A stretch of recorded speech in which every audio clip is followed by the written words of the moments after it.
Olá, meu nome é Eduardo Starosta e esse é o canal Fora de Curva. Estamos então na sexta-feira, dia 24 de junho, e como todas as sextas-feiras, estamos começando o nosso resumão semanal para logo depois conversarmos sobre algumas amenidades um tanto quanto inusitadas.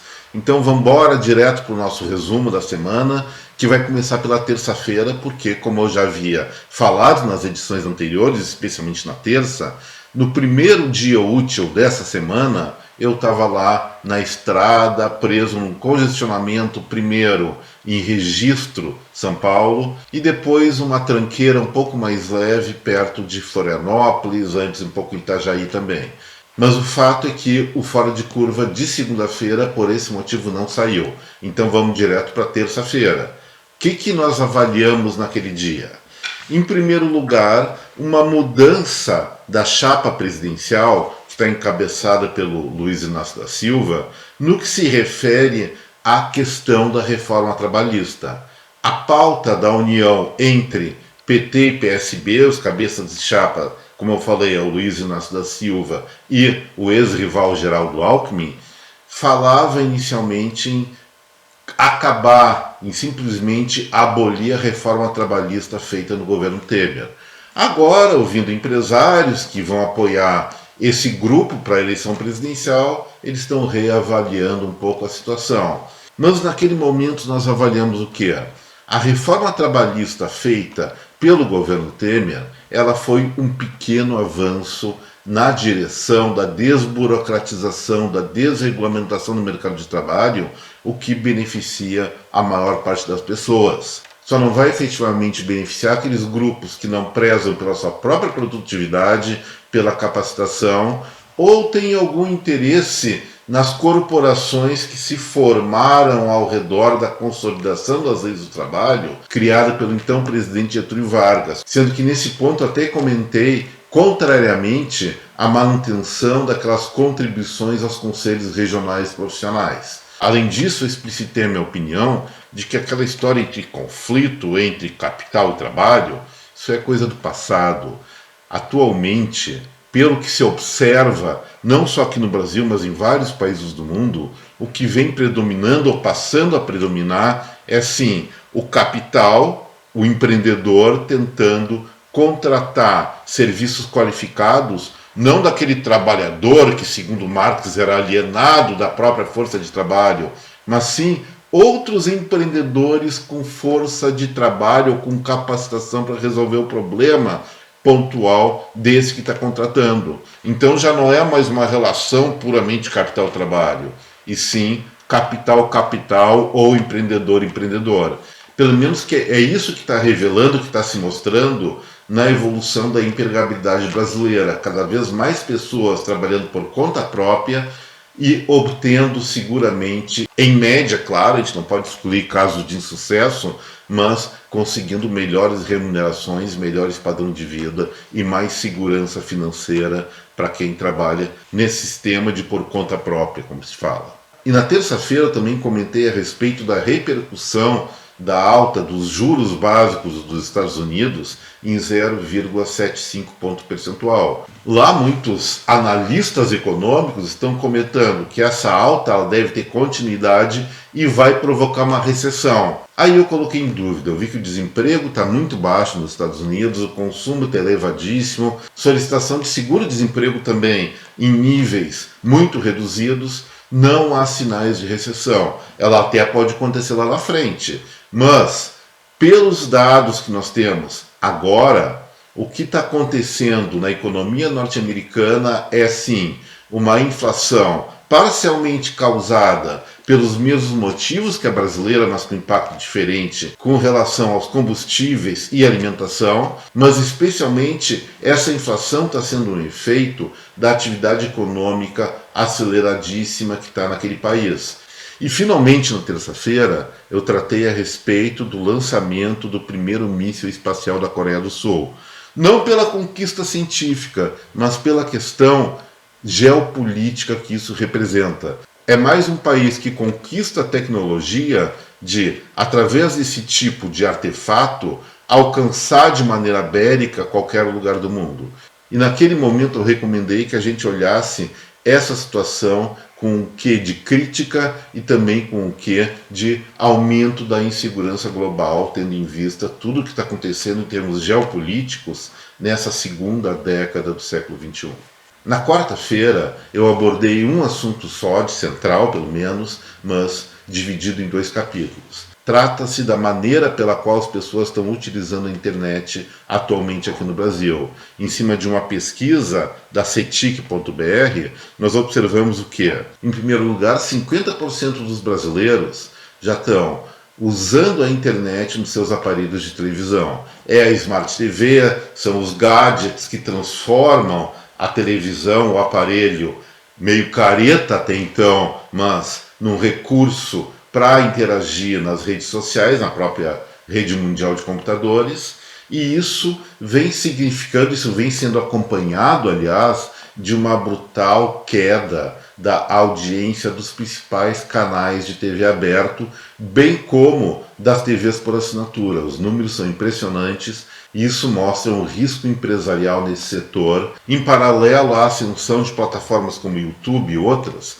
que fornecem conteúdo gratuitamente, ou mesmo aquelas como Netflix, está tendo alguns probleminhas, e outros streamings que oferecem filmes e programação de alta qualidade por um preço bem mais reduzido do que a TV chamada TV paga, TV a cabo. E o segundo ponto que eu vi nessa questão é que lá em 2014 a maior parte dos acessos à internet era por computador. E em 2021, quando foi finalizada essa pesquisa, a participação dos computadores no acesso à internet baixava de 40%.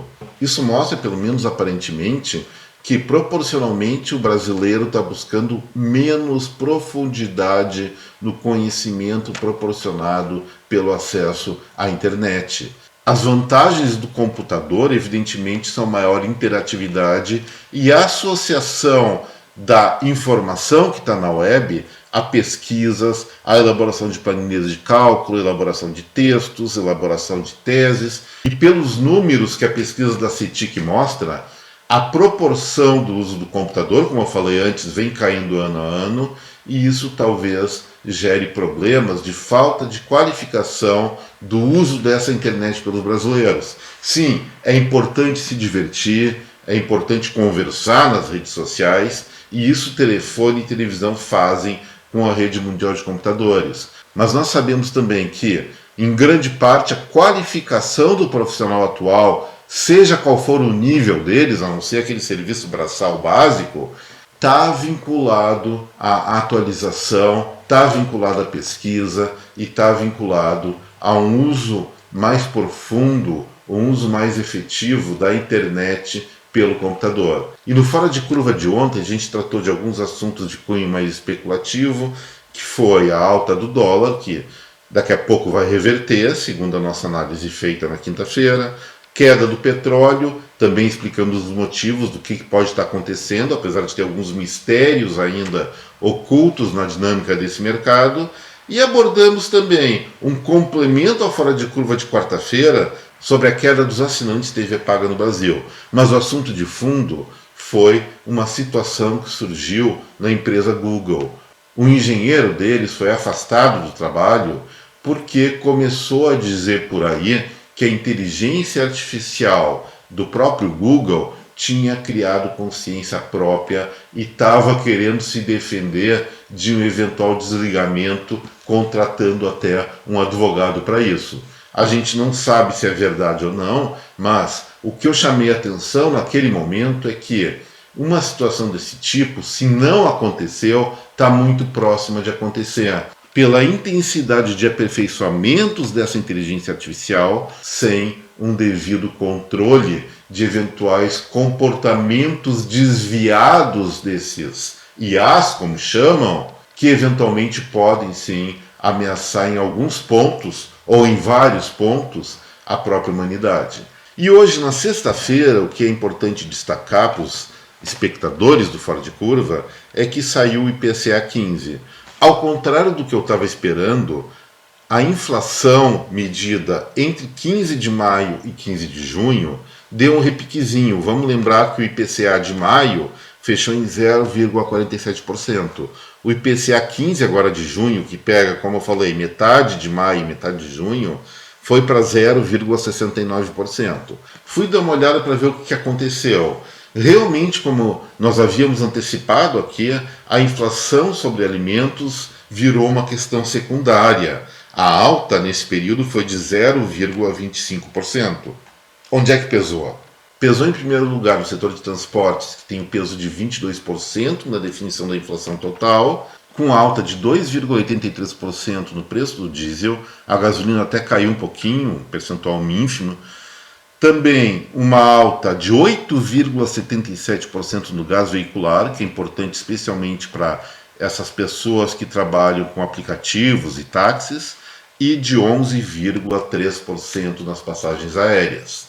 A gente sabe que por atacado, ou seja, o preço na Petrobras da refinaria se manteve estável. Isso foram ajustes de oportunidade feitos ao nível do varejo, que não tem conexão direta com os custos de aquisição tanto do diesel como do gás veicular e o querosene de aviação. E além disso, o IPCA 15 desse mês de junho foi especialmente envenenado, bombado, pelo item de saúde e cuidados pessoais, que representa 12% do total dos gastos médios de um brasileiro entre 1 e 50 salários mínimos. A alta foi de 1,27%, calcada especialmente nos planos de saúde, que aumentaram 2,99%. E isso provavelmente se repita no decorrer de junho, no fechamento do IPCA, mas lá por agosto, esse item de inflação, esse grupo de inflação já deve estar mais ou menos em valores ao redor de 0,2%, 0,1%. É uma questão de pressão temporária de preços que evidentemente é preocupante, mas em termos de pressão inflacionária é temporário. E o outro grupo que está pressionando a inflação de uma forma mais fraca, apesar do elevado percentual, é o vestuário. A questão de roupas, calçados e acessórios corresponde em média a 4,4% dos gastos médios de uma família, como eu falei, entre 1 e 50 salários mínimos. Mas a alta foi muito elevada, foi de 1,77%. Isso já expliquei um fenômeno que está acontecendo nos últimos meses. As pessoas estão voltando às ruas, estão voltando a conviver sem as restrições do fica em casa. Isso faz com que a população brasileira busque, em grande parte, renovar seu guarda-roupa, e as lojas que resistiram à quebradeira desse setor na pandemia são evidentemente em número menor do que antes de 2020 e com uma menor oferta e uma maior procura, os preços sobem, e é isso que está acontecendo e deve acontecer por mais alguns meses. Então, gente, com perspectiva inflacionária para fechamento de junho e até a primeira quinzena de julho, eu digo o seguinte: como eu já falei, o impacto da alta dos combustíveis que aconteceu semana passada deve sim influenciar a inflação desse mês e do próximo também. Outros fatores, alimentação. Não vejo motivos para que os preços de produtos alimentícios disparem novamente. Planos de saúde deve subir um pouquinho mais, mas não ao nível que nós encontramos agora em junho. Vestuário talvez continue com os preços em alta, mas a influência do setor na inflação total é muito pequena. E para fechar essa questão, o que eu digo para vocês?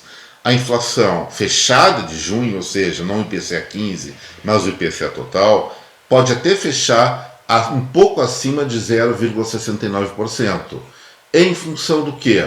Alta dos combustíveis que ocorreu efetivamente na semana passada e deve gerar impactos muito fortes na segunda quinzena, além da continuidade da influência dos planos de saúde e vestuário. Mas eu vou dizer o seguinte, gente, isso são questões pontuais. Ali na frente, esses preços, especialmente dos combustíveis que são baseados em um mercado internacional e podem ser ajudados com a sanção dessa lei que reduz a carga fiscal sobre combustíveis, a pressão deve diminuir. Então, se eu digo que agora, em junho, a inflação até pode pegar um pouco mais pesado, Já para a segunda quinzena de julho, para a primeira quinzena eu não posso prometer isso, os preços devem ter um crescimento bem mais moderado. A inflação, o ritmo inflacionário deve ser bem menor, deve cair para algo em torno de 0,4%, o que vai ser sentido lá em agosto.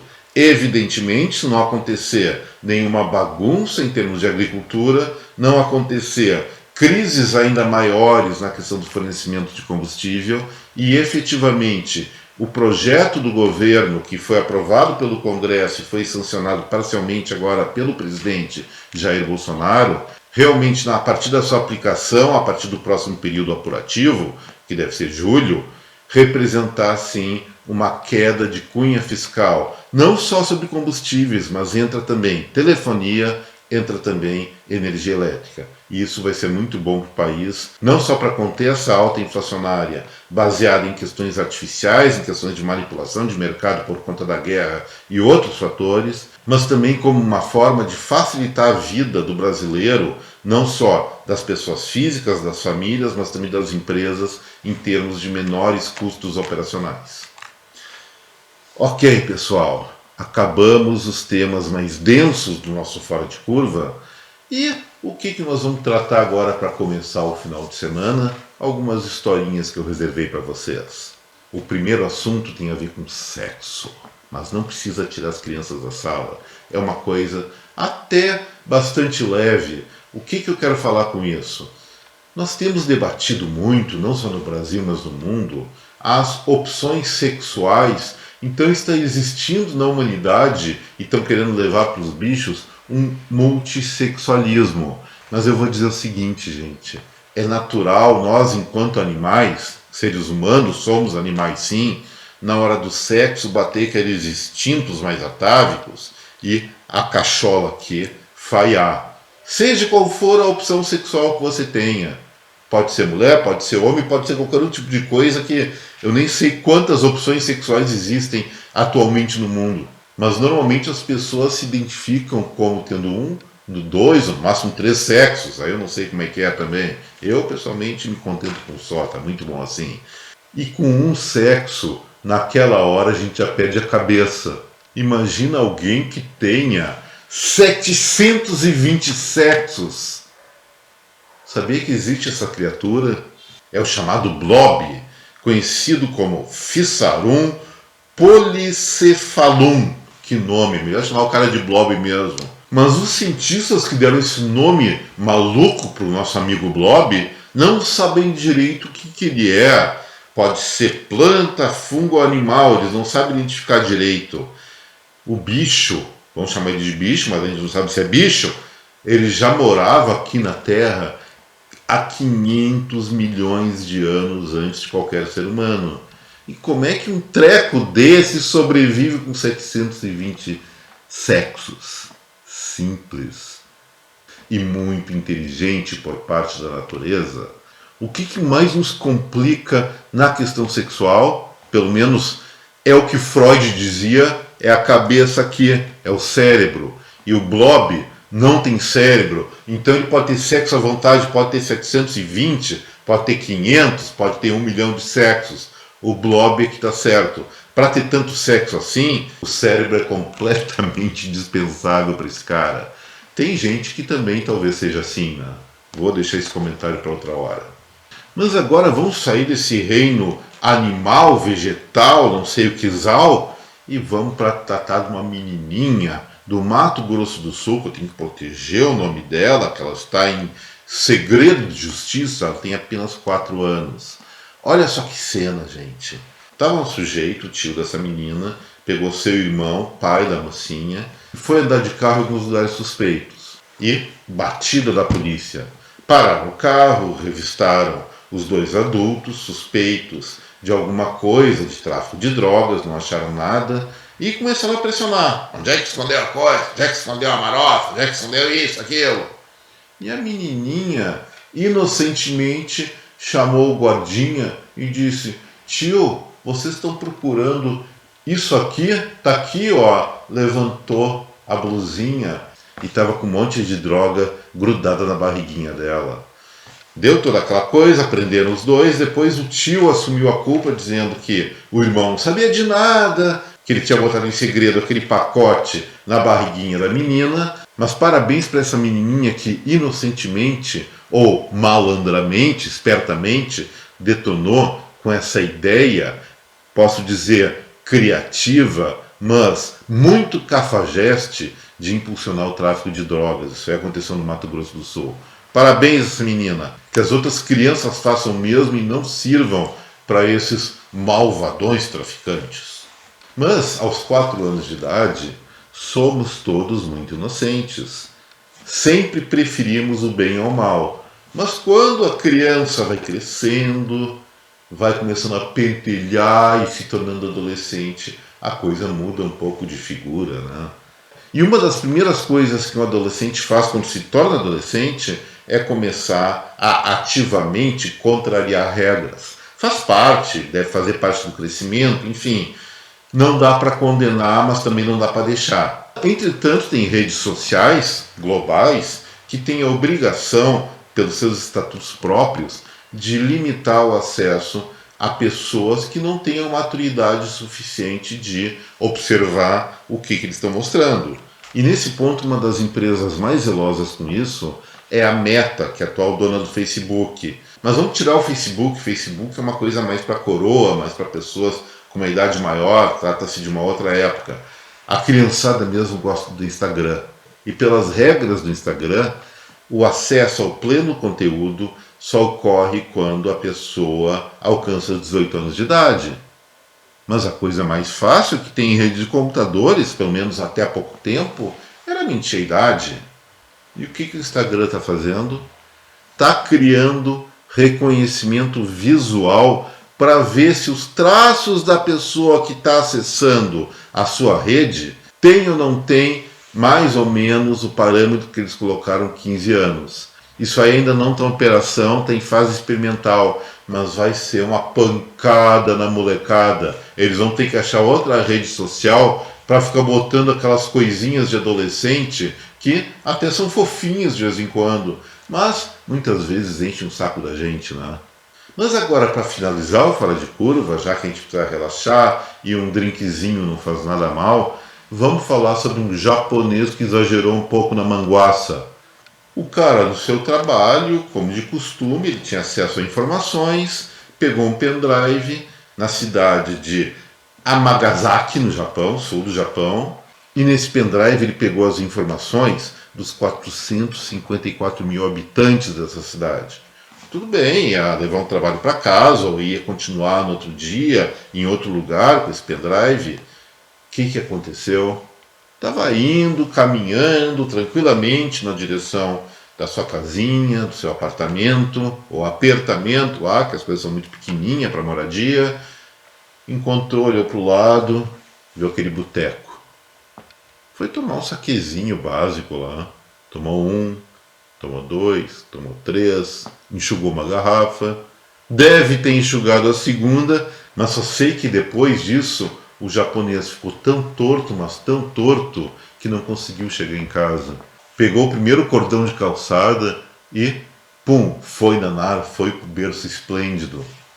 Acordou algumas horas depois numa baita numa ressaca, foi pegar seus pertences, cadê a bolsa dele? Tinha sumido. Foi então para a polícia da parte que tinha tomado a maior pingucice da sua vida e alguém tinha levado a sacola ou a bolsa dele com pendrive, que se deu por perdido. Imagina se esse cara vai manter o emprego. Entregou os dados, inclusive de benefício social, de uma cidade inteira de mais de 450 mil habitantes. Os benefícios, segundo a prefeitura local, vão continuar sendo pagos, tudo, mas olha só que besteira esse cara fez na manguaça. Então eu digo, se vocês agora estão encerrando o expediente na sexta-feira e vão sair para Manguaça, não levem seus pendrives. Na melhor das hipóteses, querem trabalhar em casa no final de semana, coloquem os dados necessários no tal da nuvem, porque daí não vai aparecer um maluco que vai tirar vocês do sono, aquele tranquilo de bêbado na rua, e fazer maldades com a informação que você tanto preza. E com essa, gente, o Fora de Curva de hoje fica por aqui. Eu desejo a cada um de vocês um baita, um excelente do final de semana. Aproveitem bem, descansem, relaxem da melhor forma que lhes aprover, porque na segunda-feira a bagunça toda recomeça e os desafios são muito grandes que nós temos, não só aqui no Brasil, mas no mundo todo. Muito obrigado pela atenção mais uma vez. Até breve. Um forte abraço a cada um de vocês. De novo, um excelente final de semana. Tchau.